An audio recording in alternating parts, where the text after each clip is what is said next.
It's lovely to be able to reach out to you all by phone and by social media and also now by email.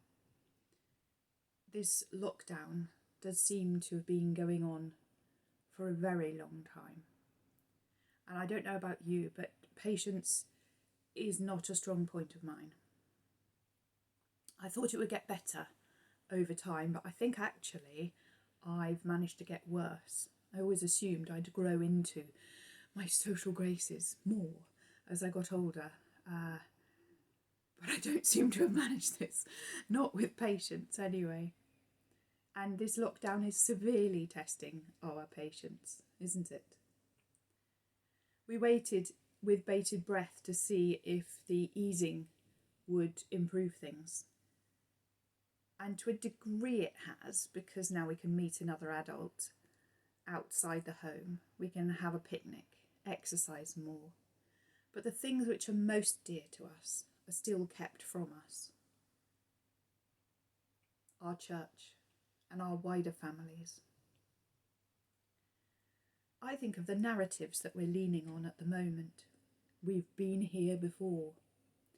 The Prime Minister and the Queen invoking the Second World War has given us a structure and a hope.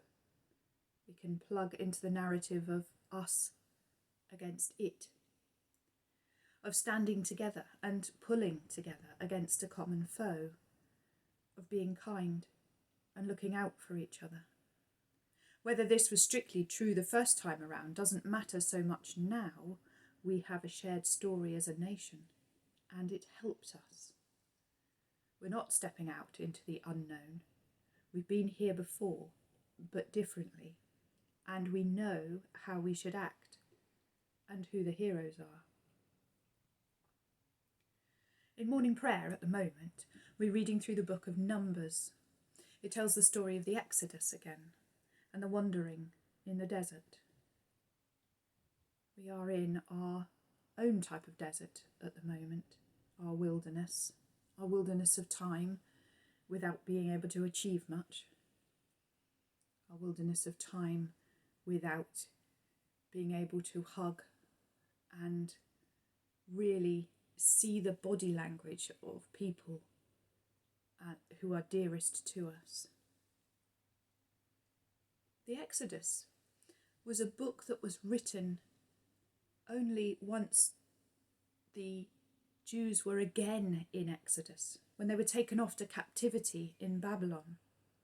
That's when they wrote the first Exodus story. It gave them a narrative of how to behave, and it gave them hope, because they had been through this before.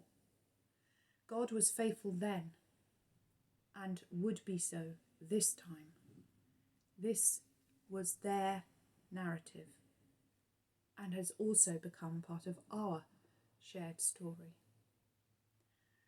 Hindsight is a wonderful thing, and hopefully we'll be able to look back on these months, and maybe years, with a mixture of pride, resignation, determination, and hope, with God in our hearts and each other in our prayers.